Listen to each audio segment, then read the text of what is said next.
এয়া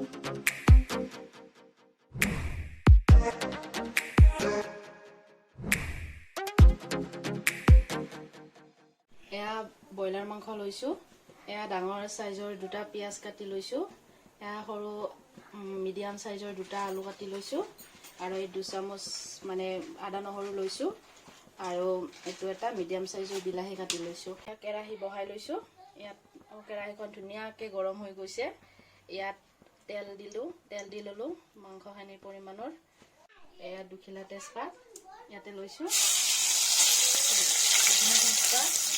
কেৰাহীত গৰম হোৱাৰ লগে লগে দি দিছো। এইবাৰ ইয়াতে দুটামান গোটা জিৰা দি দিম। গোটা জিৰা আৰু লগতে অকণমান গৰম মছলা ইলাচি দি দিম ইয়াতে এটা মানে টেষ্টৰ কাৰণে। এইবাৰ পিঁয়াজ দিছো ধুনীয়াকৈ। কেৰাহীখন গৰম হোৱাৰ লগে লগে পিঁয়াজখিনি বহাই দিলোঁ। জুইটো কমাই দিম, ল' ফ্লেমত ৰাখিম। এইখিনি ৰঙটো ভাজি ল'ম আৰু ৰংটো সলনি কৰি ল'ম।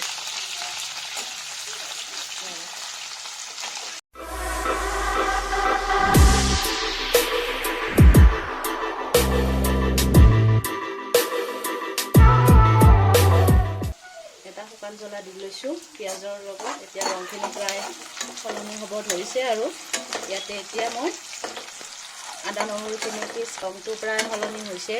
ইয়াত মই এতিয়া 2 চামুচ ভৰাই আদা নহৰু পেষ্টখিনি দি ল'ম ইয়াতে।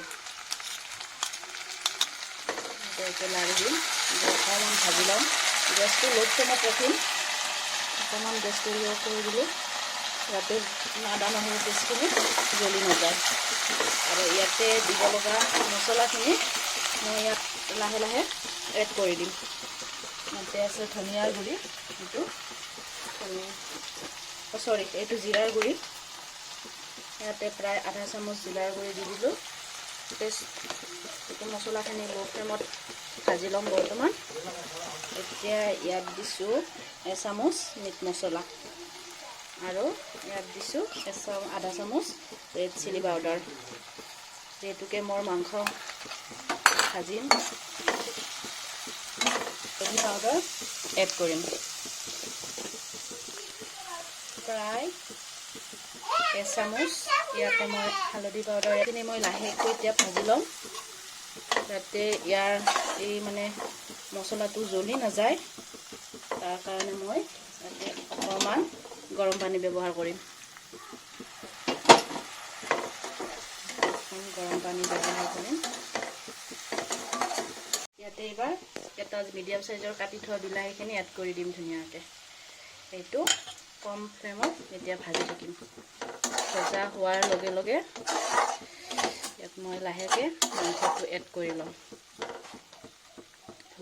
এতিয়া বিলাহীখিনি গলি যোৱাৰ কাৰণে ইয়াত মই নিমখ দিম। নিমখখিনি একেলগে দিম কাৰণ ইয়াৰ মাংসত মই আগতে নিমখ এড কৰি লোৱা নাই। ইয়াতে নিমখটো যাতে সোনকালে বিলাহীখিনি সিজি যায় তাৰ কাৰণে মই এতিয়া ইয়াতে কৰি থাকিম, ভাজি থাকিম এতিয়া কম জুইত। বিলাহীখিনি যেতিয়ালৈকে গলি নাযায় গুচাই দিম। ইয়াৰ মানে ভাজিটো চাই ল'ম কেনেকুৱা হৈছে। এতিয়া যিহেতুকে ল' ফ্লেমত আছে গেছটো, এইবাৰ প্ৰায় বিলাহীখিনি সিজিছে। এতিয়া ইয়াত গেছটো অকণমান বঢ়াই দি ইয়াত মই মাংসখিনি এড কৰিম।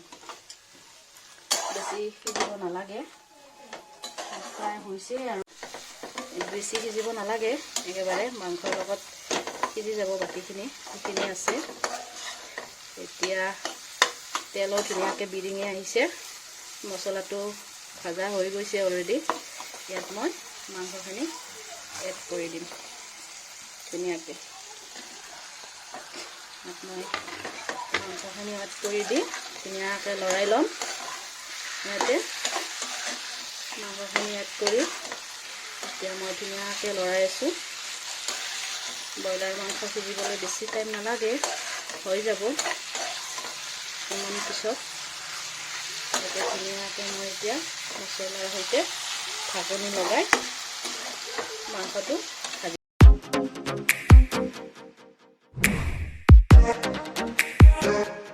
এতিয়া দুটা মিডিয়াম সাইজৰ আলু কাটি থৈছিলোঁ যে ইয়াত এতিয়া এড কৰি দিম আলুখিনি এড কৰি দি এতিয়া লৰাই থাকিম আলুখিনি মাংসখিনি আলুখিনিৰ সৈতে যোগ কৰি ধুনীয়াকৈ লৰাই থাকিম এতিয়া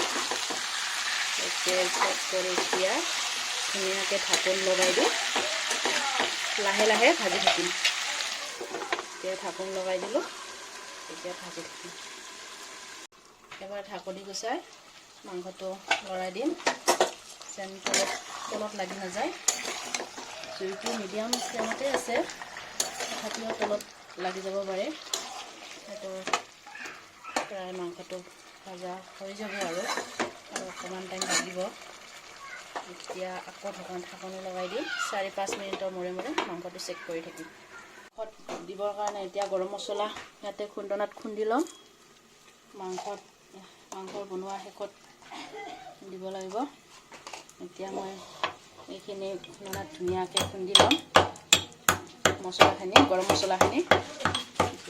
মছলাখিনি এড হ'বৰ কাৰণে ইয়াত অকণমান গৰম পানী মিহলাই লৈছোঁ যাতে মাংস আৰু মছলাখিনি তলত লাগি নাযায় ধুনীয়াকৈ মছলাবোৰ ওলাই আহে তাৰ কাৰণে ইয়াত মই অকণমান গৰম পানী ব্যৱহাৰ কৰি লৈছোঁ আপোনালোকেও ল'ব পাৰে এতিয়া মই আকৌ আলুটো সিজি অহা নাই তাৰ কাৰণে আকৌ মই ঢাকনি লগাই দিম ফাইনেল পানী ইয়াতে এড কৰি দিলোঁ মাংসখিনি আপোনালোকে যিমানখিনি ব্যৱহাৰ কৰিব খোজে ব্যৱহাৰ কৰিব পাৰে কিন্তু মই আজি ইয়াত ইমানখিনি ফাইনেল 1.5 কাপ গৰম পানী এড কৰি দিলোঁ এড কৰি দি এতিয়া লৰাই দি ধুনীয়াকৈ অকণমান টাইমৰ কাৰণে ঢাকনি লগাই দিম আমাৰ মাংসটো লাহে লাহে হৈছে আৰু সেইটো আলুও সিজি আহিছে এতিয়া মই অকণমান ঢাকনি লগাই আকৌ সিজিবৰ বাবে ইয়াতে থৈ দিম ইয়াত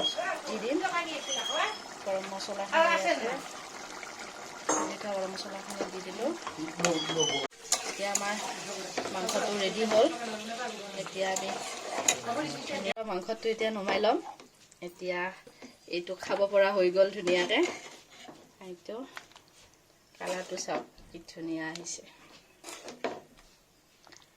নমাই ল'লোঁ এইটো মাংসটো আমি আমাৰ খাবৰ কাৰণে ৰেডি হৈ গ'ল ধুনীয়াকৈ এইটো আমাৰ মাংসটো ৰেডি এতিয়া চাওক আমাৰ মাংসখিনি খাবৰ কাৰণে ধুনীয়াকৈ ৰেডি হৈ গ'ল এতিয়া আমি এই মাংসটো ৰুটিৰে খাম এয়া আমাৰ গোটেইখিনি ৰেডি হৈ গ'ল এতিয়া আমি পুৰিৰ লগত মাংস খাম যিহেতুকে আমাৰ আবেলিৰ নাস্তা হয় এতিয়া